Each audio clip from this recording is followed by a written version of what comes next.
Good morning. On your screen is a live view of Starship as it awaits its second attempt at our first ever integrated flight test from Starbase, Texas. If all goes well, we hope to see our Starship spacecraft and Super Heavy booster, which we collectively call Starship, lift off together for the first time in exactly 33 minutes from now. Thanks for tuning in. I'm Kate Tice, Quality Systems Engineering Manager here at SpaceX headquarters in Hawthorne, California.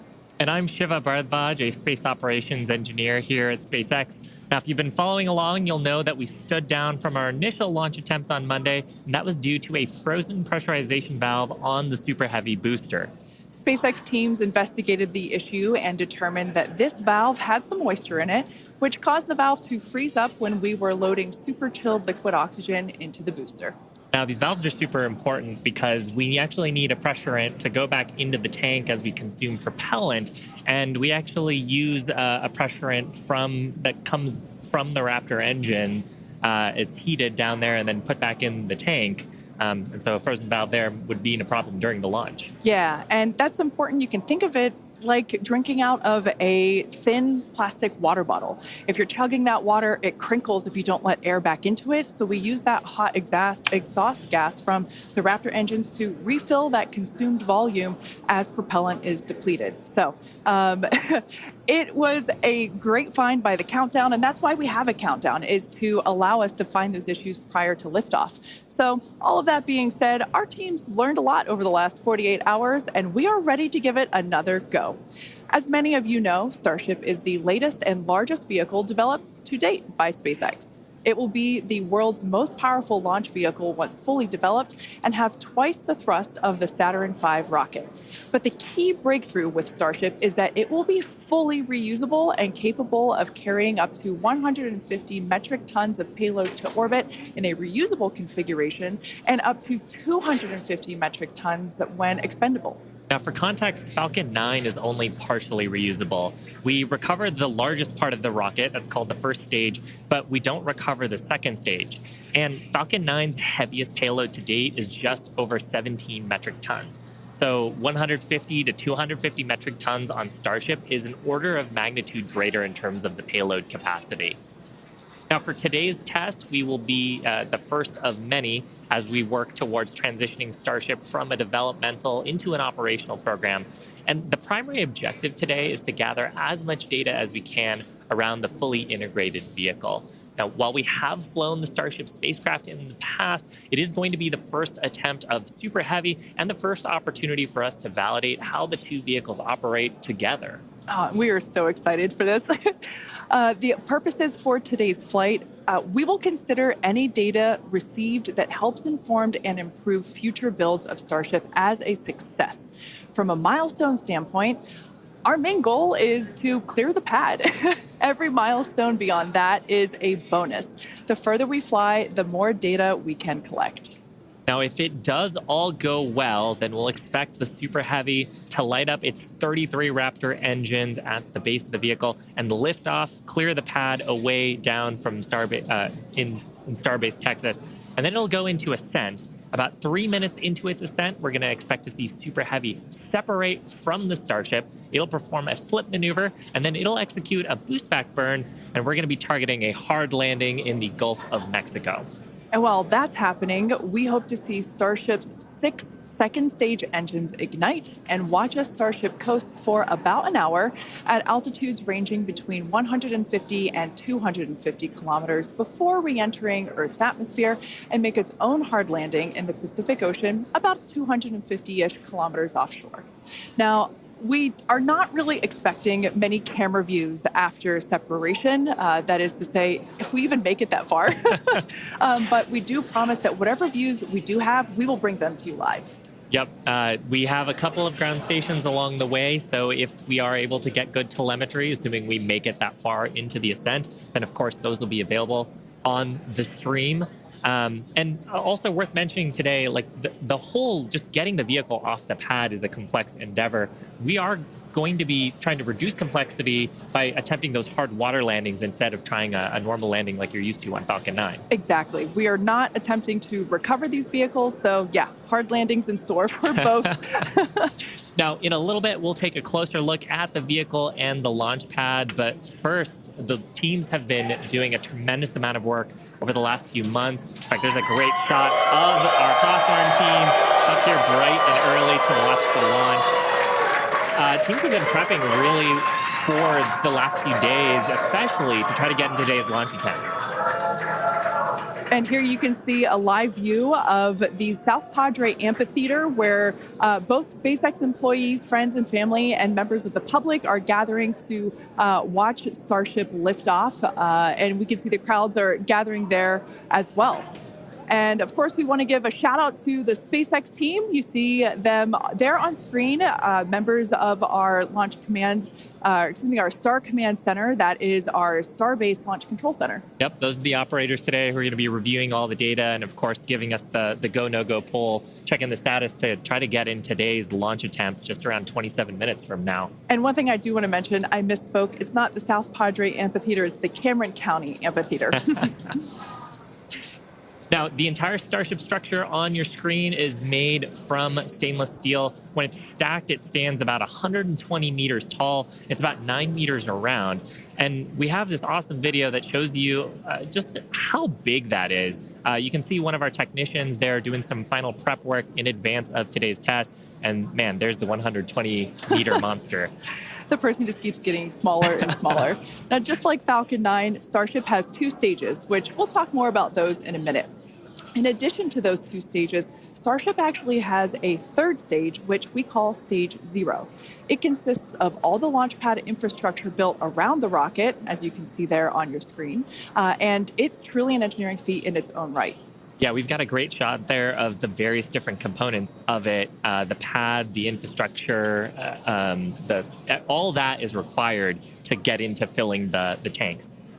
Now, let's talk about the Super Heavy. Its name says everything. It's super, it's heavy, it's super heavy. When it's operational, it'll be responsible for providing the power to escape that mighty gravitational pull of Earth that we've got here and take Starship into orbit. The booster itself stands about 70 meters tall and is roughly the same height as a fully integrated Falcon 9, which is just so crazy to me. But this Super Heavy booster has a diameter roughly 2.5 times that of Falcon 9, and with 33 much larger engines. We have a beautiful view here. This is one of my favorite views that we're going to get today.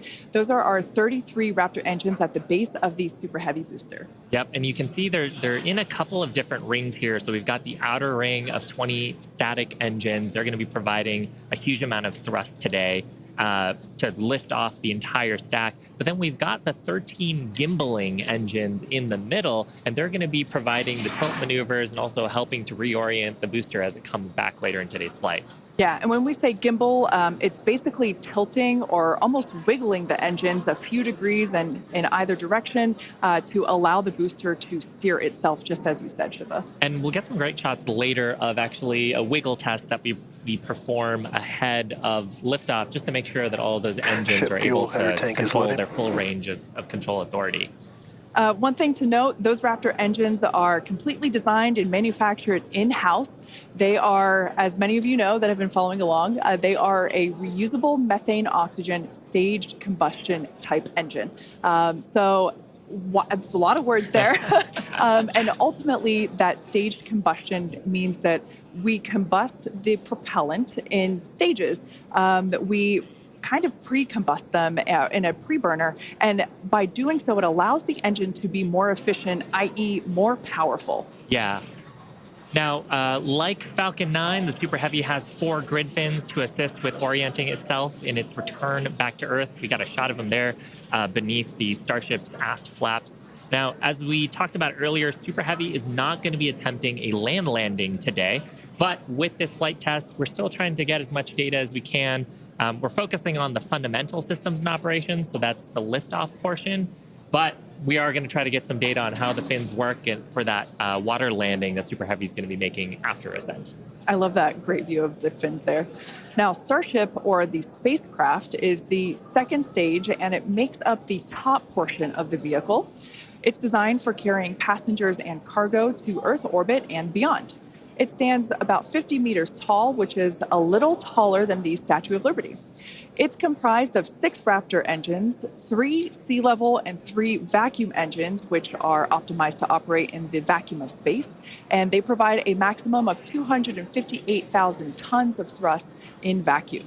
Spacecraft is also outfitted with 4 flaps to help aerodynamically control the vehicle's attitude, which you can see those 2 forward flaps. there on your screen now. So they help control the vehicle's attitude during atmospheric flight and enable precise landing at the intended location. Now, one thing we got to mention, the heat shields. They are iconic.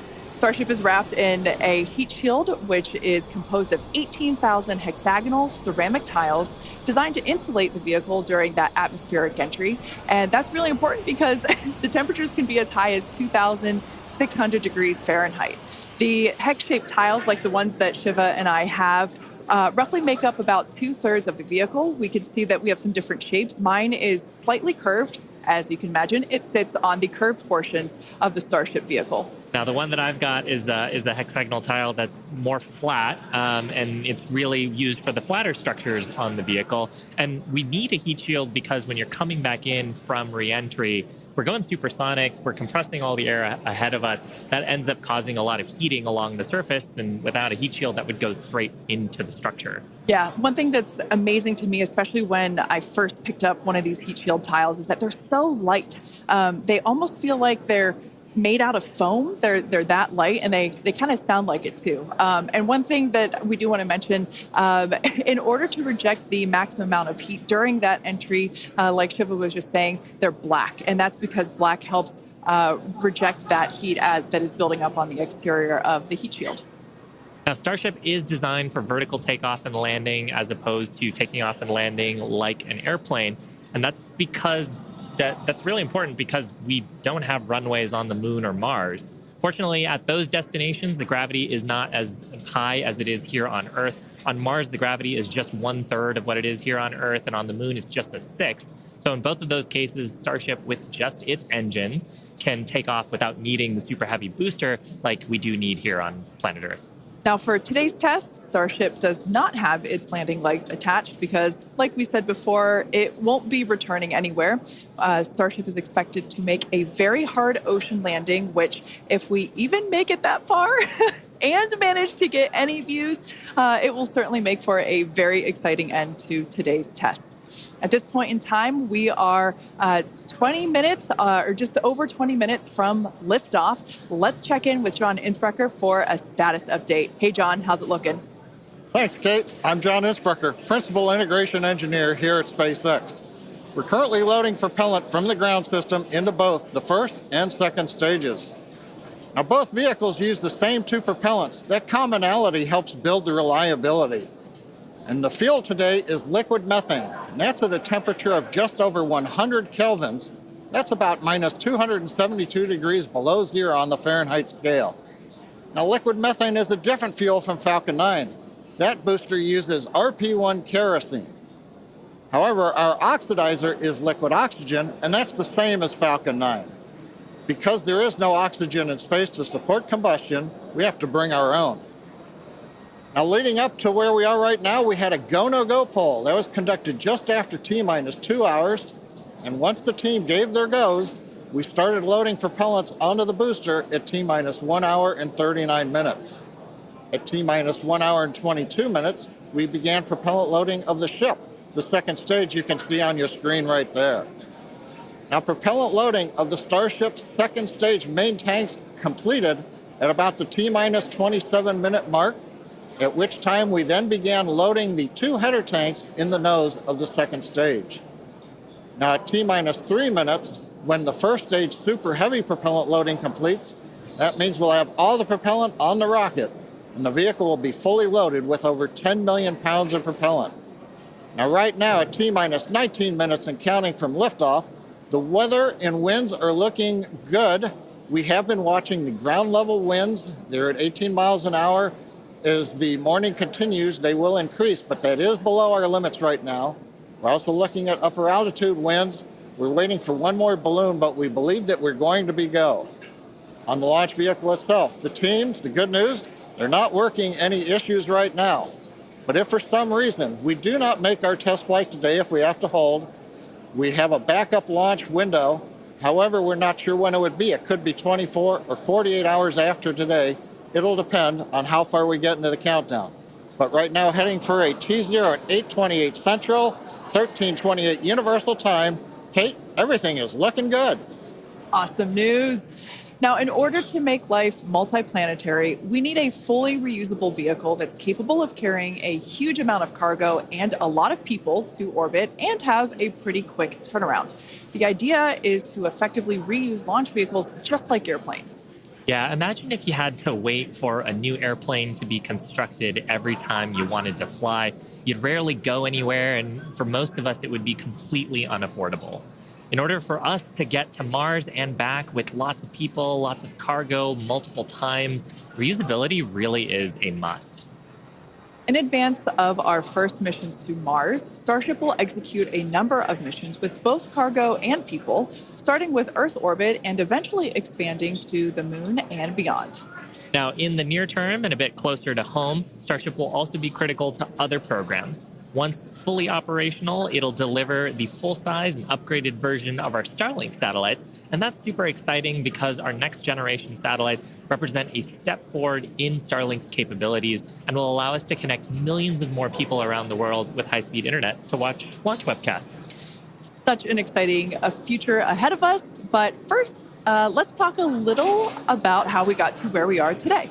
Now, Starship's testing ramped up in July of 2019 with our Starhopper prototype, sort of a short version of the Starship that we see today. There's a great photo of it. It was just over 18 meters tall. It had a single Raptor engine, and we had it to test fly and perform low-level altitude maneuvers and attempt landing. The initial test flight, or hop, reached about 20 meters in altitude. That was followed by the one that you've got on your screen here. This was our 150-meter altitude hop. We went up, took a little jaunt away, about 100 meters or so away from the launch pad, used that Raptor engine to fly and actually land. And actually, this hopper is actually down at Starbase now. Yeah, I love this shot. It's just so fun to see it fly. After a series of 150-meter hop tests with earlier prototypes, the Starship program saw a major breakthrough during a test flight of the vehicle known as serial number 8, or SN8. You can see it there on your screen now. In December 2020, SN8 demonstrated a first-of-its-kind controlled aerodynamic descent and landing flip maneuver. 2 words, belly flop. The SN8 prototype rose to an altitude of 12.5 kilometers or 7.8 miles and conducted a belly flop maneuver, which you see there, during its descent. While it didn't stick the landing, the test was a major milestone in the development of Starship. In fact, we should be able to see that unfortunately failed landing. Boom. It was fun to watch, though. Rapid unscheduled disassembly, but learned a lot of data. Now, the testing continued on to prototype serial number 9. It took a 10-kilometer flight. That's about 6.2 miles up. In February of 2021, we had a nominal ascent. We executed the engine cutoffs once we got to the top of the altitude window. We did that belly flop maneuver, which is so much more fun to say than controlled descent, aerodynamic maneuver. That was all stable, but unfortunately, we had a dramatic end on this flight as well. We had a failure on one of the engines that resulted in another pretty large fireball. But what was really cool about both of those flights was how much we learned just between serial numbers 8 and 9 and how quickly we were able to achieve our primary objectives in those 2 flights.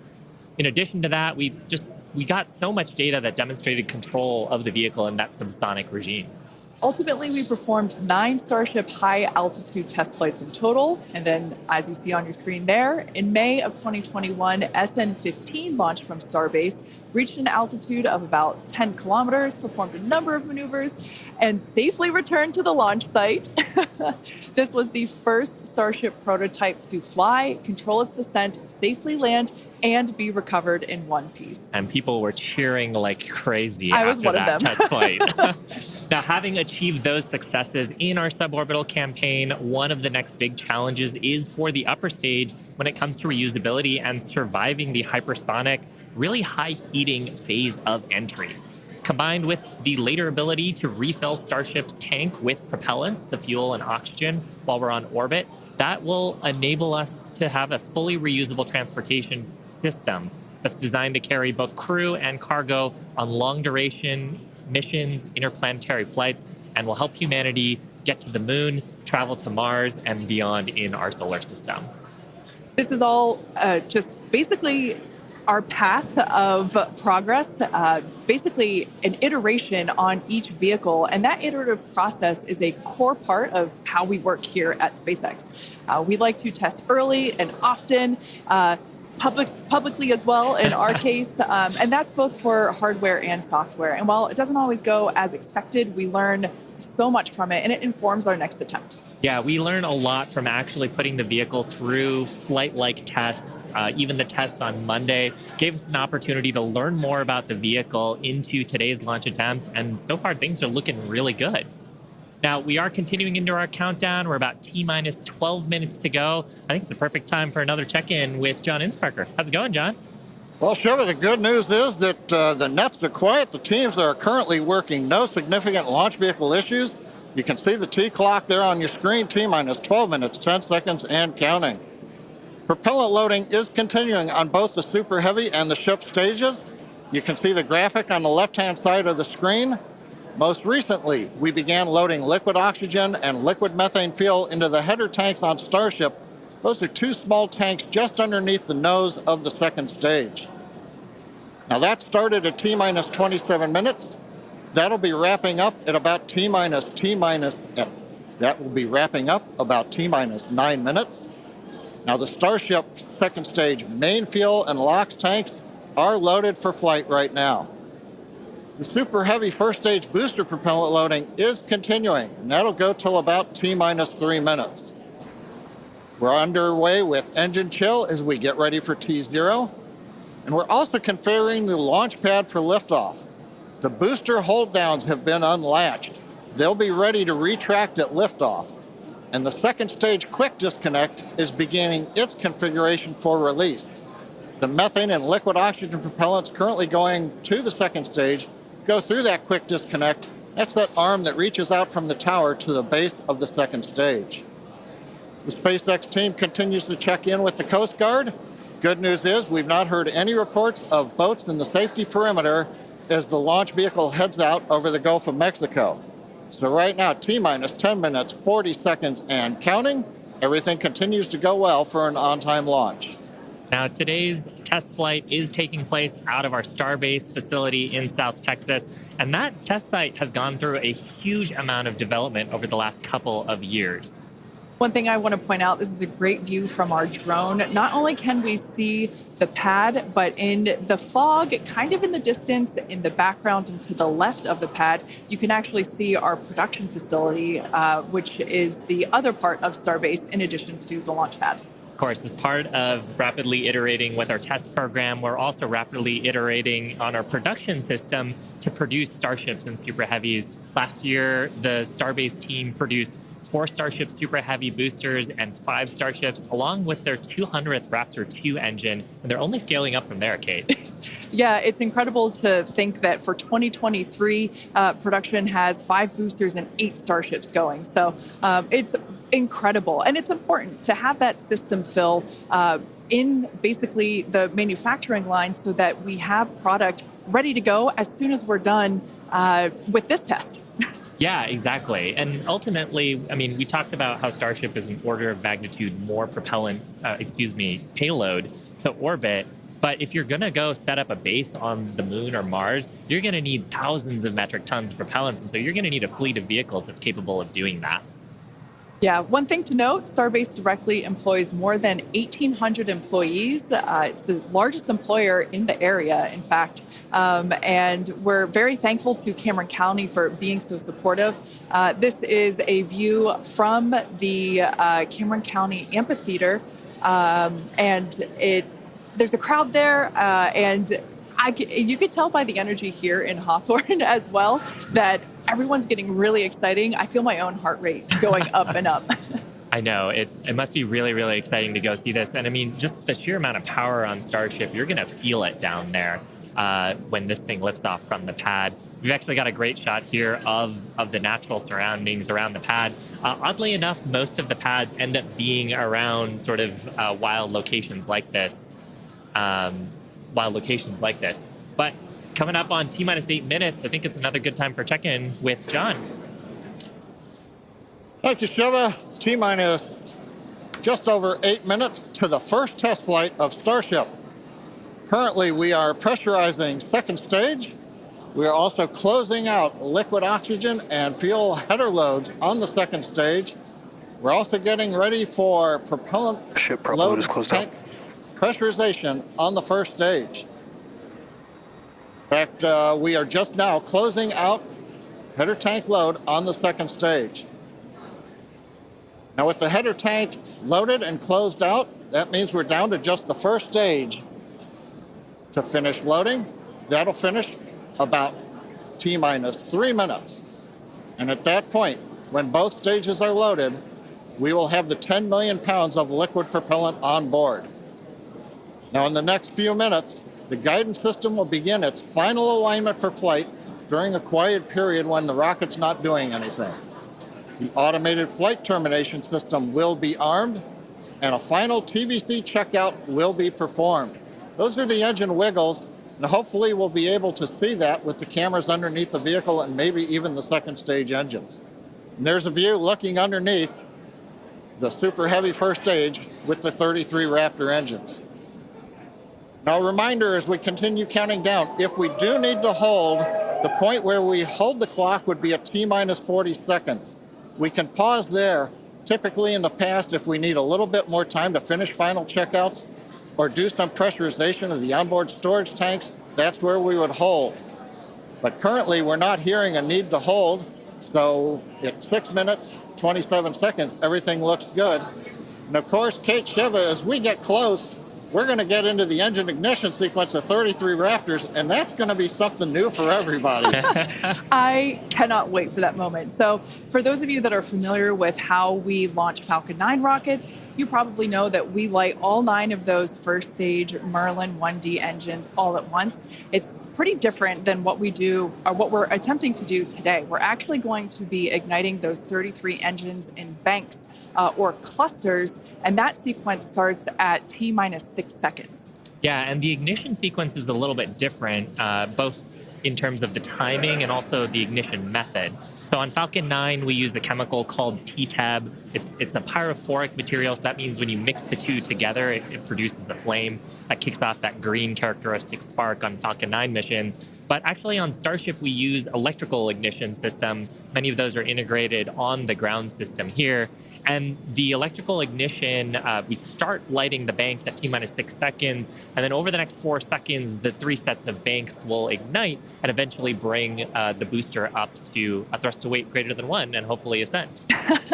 Super exciting. Like we said, pretty different from our Falcon 9 launches, and so this will be the first time that any of us have gotten to see this type of integrated test flight with both the Starship and the Super Heavy booster. Everyone cheering as we get into T-minus 5 minutes. We want to remind everyone that success today is anything. Yeah, it looks fun down there. I kind of want to go join them. For today, success is anything that we learn that helps improve the future builds of Starship. If we lift off and clear the pad, we're calling that a win. A great shot of the pad there, a great shot of the quick disconnect on the second stage. You can see the frost line on the booster where that methane is fully topped up. I think we're just coming up on the last few minutes here of propellant fill on the booster. Now that quick disconnect is going to separate away as we actually get into the ignition sequence, but it's providing electrical connections now and also providing the propellants that we're loading into the vehicle. Yeah. We're just now under 4 minutes until liftoff of the Starship flight test. We've been following along for what honestly seems like days and days now, but really it kind of comes down to years. It has been a long time to get to where we are today. Now, fast forwarding a little bit, we have the opportunity to hold, if necessary, at 40 seconds, and we are able to hold there for about 15 minutes or up to 15 minutes and still be able to lift off. Yeah, and that's a little bit different from Falcon for the propellant sequence on Falcon that we don't have the opportunity to hold. So that's a cool new capability on Starship. Yep. Right now, T-minus 3 minutes, 10 seconds and counting. We got some great views from the drone. It's nice that the fog is slowly lifting. We get some of the blue skies, hopefully good views. What we're waiting for right now is closeout of propellant loading on the first stage. That should be wrapping up here shortly. In fact, it looks like fuel fill and drain valves are coming closed. That means first stage is fully loaded, second stage fully loaded, and that 10 million pounds of propellant on board the Starship launch vehicle. I want to take a quick moment to say that the crowd energy here is electric. I feel like it's Falcon Heavy test demo all over again. And hopefully you'll hear us as we get into the plus count. But right now, next activity is coming up. The flight termination system arms at T-minus 2 minutes. Thrust vector control checkouts at T-minus 2 minutes. And then after that, major activity will be the T-minus 40-second gate. There's a view looking up at the 33 Raptor engines. There are 20 engines in a circle on the outside, and as Shiva said earlier, 13 engines on the center. Those are the ones that gimbal and steer the vehicle.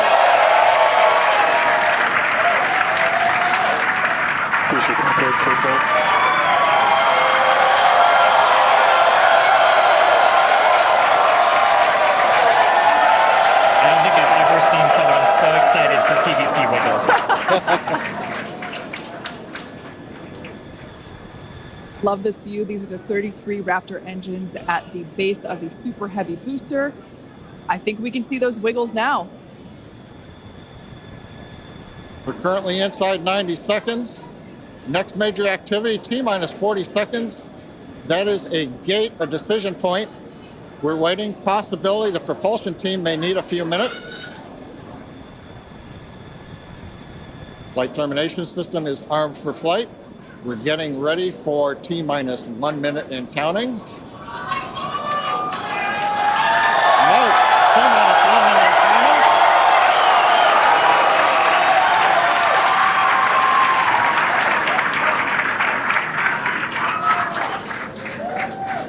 counting. Next, we'll see as we get past T-minus 40 seconds for final checks of the vehicle.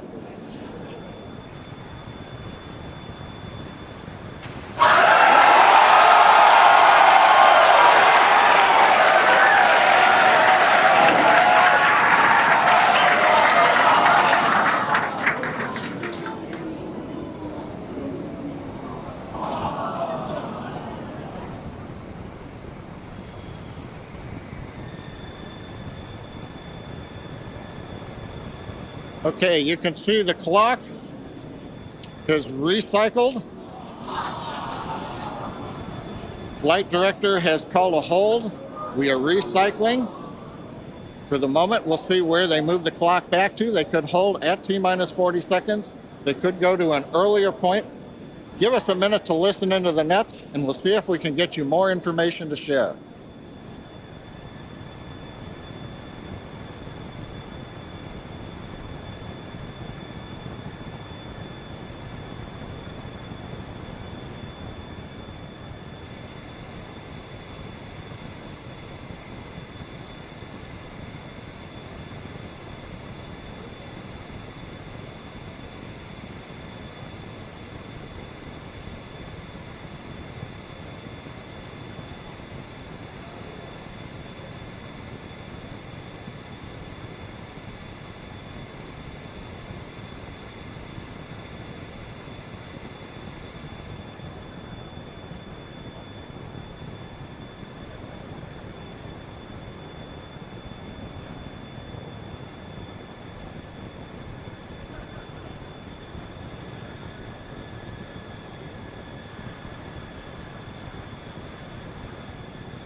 John Innsbrucker again here at the Hawthorne webcast desk. We're holding a T-minus 40 seconds. What we've heard so far is we have a couple of issues we're working. One is the booster tank pressurization. Final pressurization was just a little bit long. That's not unusual. We've held at T-minus 40 seconds before to pressurize. That appears to have been resolved. At the same time on the second stage, they're working some final purging. We should know very shortly if that is cleared and if we'll continue the countdown. Everyone, especially that person, is excited to keep going. Like John said, we should know shortly if we are able to continue. But as we mentioned before, we are able to hold up to 15 minutes and still be able to lift off today. Yeah, on Falcon 9, it's a little bit different. Once we start propellant loading, we pretty much have to go at the targeted time. Otherwise, the propellants can warm up and we may not have the performance for that particular mission profile. It's a little bit different on Starship. Folks, if I can interrupt, yeah, it looks like they're clearing all the flags and we're going to release at T-minus 40 seconds. That is amazing news. Amazing. Team working quickly through their issues on first and second stages. And I'm sure all of the rehearsals and simulations that they've been doing have prepared them to evaluate this data quickly to try to get us in for today's launch attempt. For those of you just joining, we have a brief hold at the T-minus 40 second mark. The team is resolving one issue with the bleed purge on the stage 2 Raptors. Like John just said, the teams are quickly working that, and it looks like the flags are being cleared as we speak. So we should be able to resume the launch countdown any moment now. And it's worth noting on Starship that once we resume the countdown, it restarts from the 40-second period, and then we keep going unless another condition pops up. So stick around because Starship could be going here real soon. Don't walk away, that's for sure. Amazing views here coming to us from Starbase, Texas. Cheering to close the start again.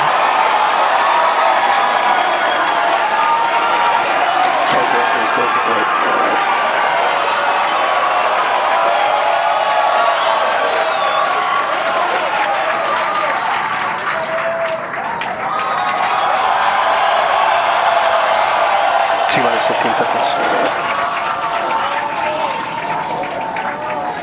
10, 9, 8, 7, 6, 5, 3.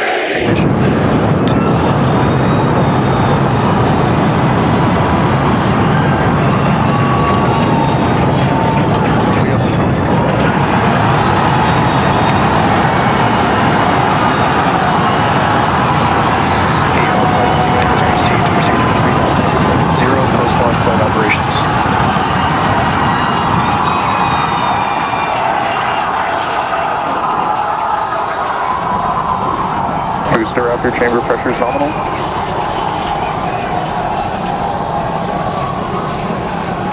T-plus 33 seconds into the test flight of the inaugural Starship vehicle. Tower cleared, we're into pitch over. Propulsion reports first stage engines nominal. What a sight from the ground cameras at Starbase. We're flying at twice the thrust of the Saturn V heading to space.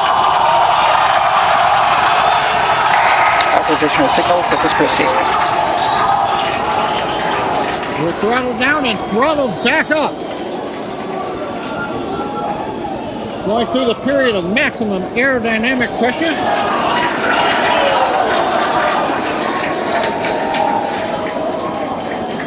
As the velocity increases, the density of the atmosphere is decreasing, Max Q. lessening stress on the vehicle. The call out, max Q now.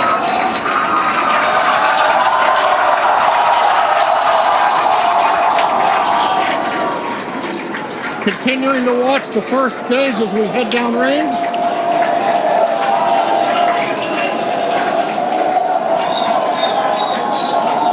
"100 seconds into flight. Our next major activity is going to be shutdown of the first stage. The Houston tracking station now acquiring the vehicle. With shutdown, we will get separation of Starship and Super Heavy and ignition of the Starship engines. When Starship separates, we light up 6 engines in a staggered sequence. If all goes well, those 6 engines will burn for almost 6.5 minutes. Onboard view from Starship. And there's views of the Raptor engines on the second stage as we prepare for stage separation. Now, after stage separation, the first stage will flip and begin a boost back maneuver for landing in the Gulf.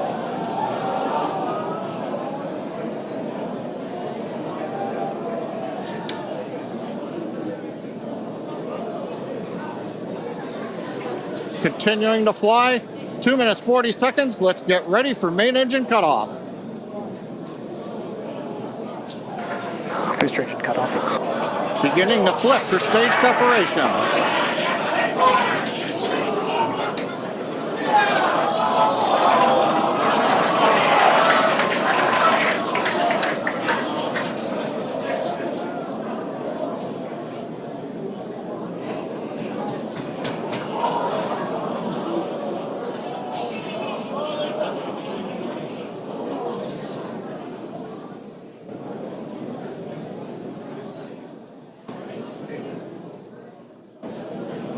As of right now, we are awaiting stage separation, where Starship should separate from the Super Heavy booster. Yeah, Kate, right now it looks like we saw the start of the flip, but obviously we're seeing from the ground cameras the entire Starship stack continuing to rotate. We should have had separation by now. Obviously, this is does not appear to be a nominal situation. Yeah, it does appear to be spinning, but I do want to remind everyone that everything after clearing the tower was icing on the cake. And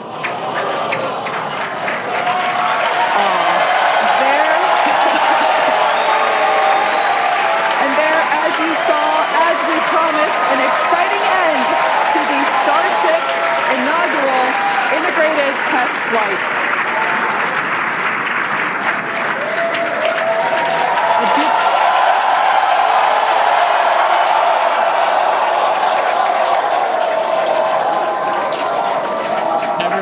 Absolutely pumped to clear the pad and make it this far into the test flight, the first integrated flight of the booster and the Starship vehicle. Live view there of our control center at Starbase, which we refer to as Star Command. As we said before, obviously we wanted to make it all the way through, but to get this far, honestly, is amazing. Well, if you're just joining us, Starship just experienced what we call a rapid unscheduled disassembly, or a RUD, during ascent. But now this was a development test. This is the first test flight of Starship, and the goal was to gather the data, and as we said, clear the pad and get ready to go again. So you never know exactly what's going to happen, but as we promised, excitement is guaranteed. And Starship gave us a rather spectacular end to what was truly an incredible test thus far. Now, as we mentioned at the start of today's program, any and all the data that we collected during the test is going to help us with further development of Starship, and it's going to improve the vehicle's reliability as SpaceX seeks to make life multiplanetary. It's really worth noting that the flight path was designed to be over water and all the air and sea space. Along with that flight path and those surrounding areas were cleared in advance of the test. And of course, we're going to be coordinating with local authorities for the recovery operations. But honestly, what an exciting morning. Oh my gosh. We had a successful liftoff from Starbase, Texas at 8:28 a.m. Central Time. We cleared the tower, which honestly was our only hope. We cleared the tower, and all the data that we collected all the way through all those Raptor, those 33, although I think we saw that 3 Raptor engines were out. But we got all that data, and we got so far as to hoping to see the Starship, the second stage, separate from the first stage, the Super Heavy booster. And unfortunately, we didn't make that happen, but that's okay. It was the first integrated launch, and honestly, today was amazing. Absolutely incredible day. We made it through a number of those initial test objectives with getting booster ascent, getting all the way through the countdown, working some issues at the end. Like, totally really fantastic day. Got through the gate at T-minus 40 seconds on the second try. everything released, the hold downs, the quick disconnect arms, Yeah. everything moves out of the way. And then we got the vehicle off of the pad, through max Q, all the way up to stage separation, even starting into the prep for stage sep. And then, as we say, a lot of excitement. Yep. Honestly, my face has had a smile on it since liftoff, and now my face hurts. Now, since we don't have any insights on the cause of our rapid unscheduled disassembly at this point, we're going to end our webcast here.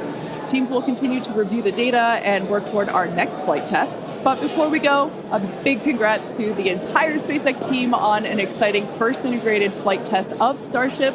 And of course, a shout out to our viewers. We appreciate you joining us. And as always, we thank you for your interest in Starship, SpaceX, and your ongoing support. Till next time.